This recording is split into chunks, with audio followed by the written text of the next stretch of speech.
Welcome to Power Up's Ask a Health or Fitness Expert podcast, where we have a variety of guests that volunteer to share their love of health, fitness, products, or services that are all good for us. A quick disclosure, this podcast will definitely contain our own opinions, tips, advice, and suggestions.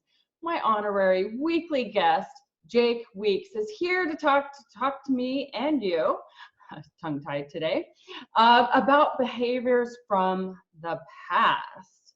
I thought this would be a fun topic because think about it. When you were a child, what was a traditional meal, family meal to you growing up? Was it macaroni and cheese? Was it going through the McDonald's drive-through? Or was it a bowl of cereal? How would you answer that, Jake? Well, my mom cooked dinner for us, like healthy home cooked meals, but she had to do the same mom thing that everybody did, feed us Doritos and peanut butter and jelly for lunches and things. So, she balanced okay. She tried to make us clean our plates at dinner time, which I know is something we talked about when we were talking about what, we should talk about in this topic. And that's when I still feel like I feel guilty if I don't eat everything on my plate. I feel like I wasted my money or I wasted somebody else's time or energy, but it's silly to force feed yourself for those reasons, Right. I would agree with you. I have to consciously, before sitting down, create a plan in my mind to not eat everything on my plate. Because actually, typically when I put food on my plate, it's portioned out, it's weighed out, it's strategic. So leaving a bite on my plate is really not an option. But if I pre-plan it out and try to be rebellious and have something on there that I can leave on there, it takes every muscle in my body not to eat everything on my plate because that was so ingrained. That was, you had to eat everything on your plate because I grew up really poor. Another habit or ritual from the past that still is kind of, I think, a trigger is dessert. Eat everything on your plate and you will get dessert. I don't remember that being every single night, but I remember that being probably more frequent than it should. But I think that's a terrible, terrible mode of, what do you want to call it? A carrot or, eat all your broccoli and you'll get dessert. I feel like that's just not a healthy habit to teach our youth. Right. You're incentivizing the sugary sweetness at the end, not teaching them how to eat for just eating nutritious meals sake. I know one that I thought of when you brought this topic up was, I remember in high school one time I was like, I'd been lifting weights a lot and I was walking around maybe feeling all buff or I don't know, feeling like I was at least standing up straight, and some bully jerk was like, oh, look at him, he thinks he's all buff or something. From that moment forward, I started walking probably a little bit more, like this. And it's still something that I think is a factor in the way I walk, and I'll try to stand up straighter. But I know that deep in my subconscious, there's, that. And it's not just me. It's like, we're kind of taught you don't walk around with puffed up chest or you're arrogant, right? I mean, it's not just me, it's society. And so a lot of people do walk with their head down, their hunched shoulders, and then we have back problems. Staring at our phones. And, and I still feel weird when I walk around straight, It's so funny yesterday that you mentioned that. Yesterday I was at a stoplight and I was feeling, this like pain in the back of my neck. And I was like, stop for a second. I was like, what is my posture like? And it was crap.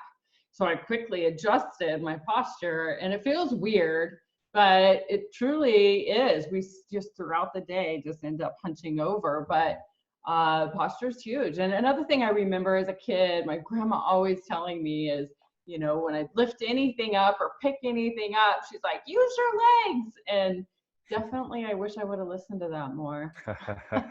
Or understood exactly what she meant by that. You're like, my legs, I think I'm using my legs. I don't know. Am I not using my legs? Right. I wish she would have said, flex your butt, now keep your back straight, keep a straight spine. Here's why. Here's some tricks for keeping a straight spine when you're bent over, Keep a neutral spine. Engage your glutes. I wish she would have said all these words, and she didn't. She just said, use your legs. And so, yeah. But I know now exactly what she meant. But what other things were we taught that maybe, you know, are bad habits that we created as a child? I don't know. I think when I think about just preconceived notions that affect us negatively, though, I think like just negative attitudes mostly. Like I can never get in the shape I want, or Mm. I'll never be able to accomplish this goal. I'll never be able to run the marathon or whatever it is. Like I firmly believe that whatever a human puts their mind to, you know, as long as it's within the realm of physical possibility, quantum mechanic possibility, you can do it. You just have to put in the work. You know, I think that's the biggest thing. We just tell ourselves, I can't, I'll never be a great athlete. I'll never be in shape. And we just kind of give up before we start. To me, that's the first thing that popped into my mind.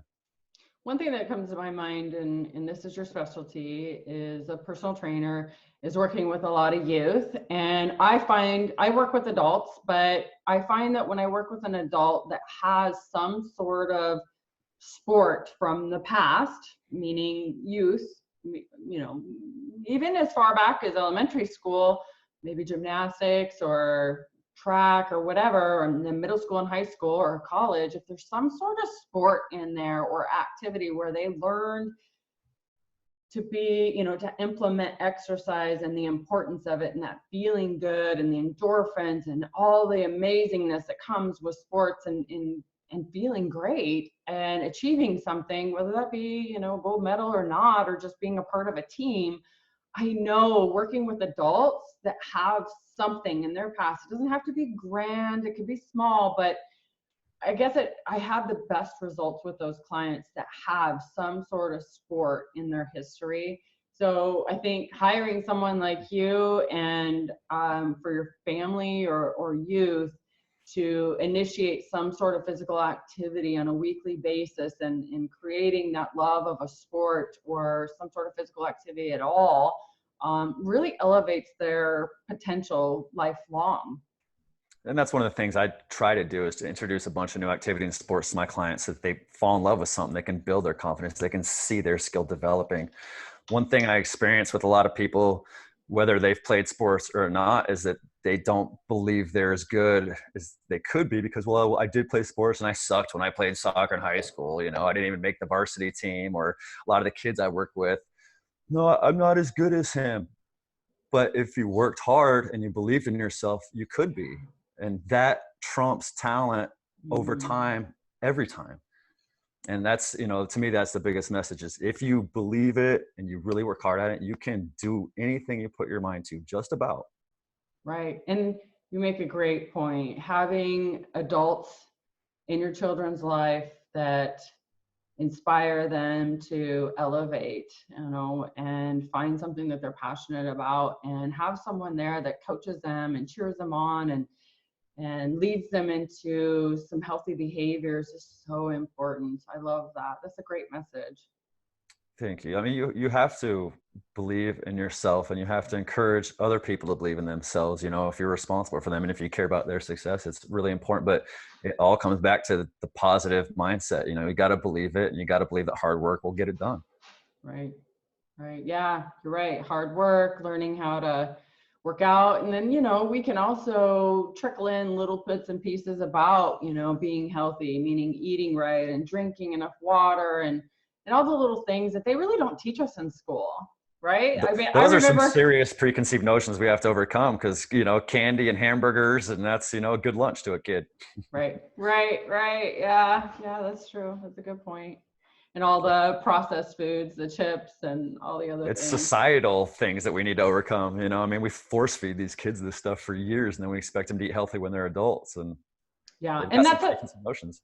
Yeah, and that's the thing that I work with a lot of my clients. Their moms, their dads, and I ask them, you know, what are you feeding your kids? And they tell me, oh, I'm feeding them macaroni and cheese and the peanut butter and jelly. And truly, that's fine once in a while, but the reality is we need to teach them how to eat right at a young age, and it's for their benefit. Learning how to flavor food that's healthy and cook it in a way that's fun and playful. My daughters, their responsibility is to cook one meal a week, and I give them the tools and the capability of having open choices on what that is and what that looks like. But every week they learn how to make a new meal, something new, something playful, something fun. but with a lot of flavor. So I'm really teaching them how to utilize herbs and spices and lots of color. And but I think that that's really important. You know, and they don't even know that I'm doing that. I'm doing it in a playful, fun way. And you know, and they love cooking. They love baking too, but once in a while. So after mom goes on stage, they always usually bake me something fun. So that's nice. That's a good point. We got to kind of overcome our own preconceived notions and realize what they are. And we also got to realize which ones we might be instilling in the people around us. And we got to really work to realize if they're healthy or not healthy and how we can help.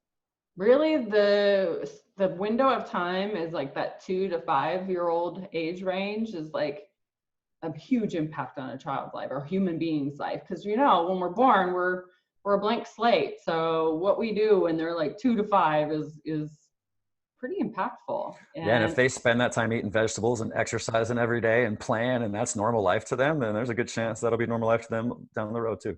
Yeah, absolutely. So this is a great topic. Anything else you want to add? No, not really. You can find me at fitandhappyclub.com. Get my phone number, call me. We'll do an assessment. We'll try to understand any paradigms, mindsets you have that are holding you back, and we'll work on those along with anything else you need. Fantastic. This has been a great topic, Jake. And as always, I enjoy and look forward to our podcast together and to many more. Thank you. Appreciate it. All right. You too.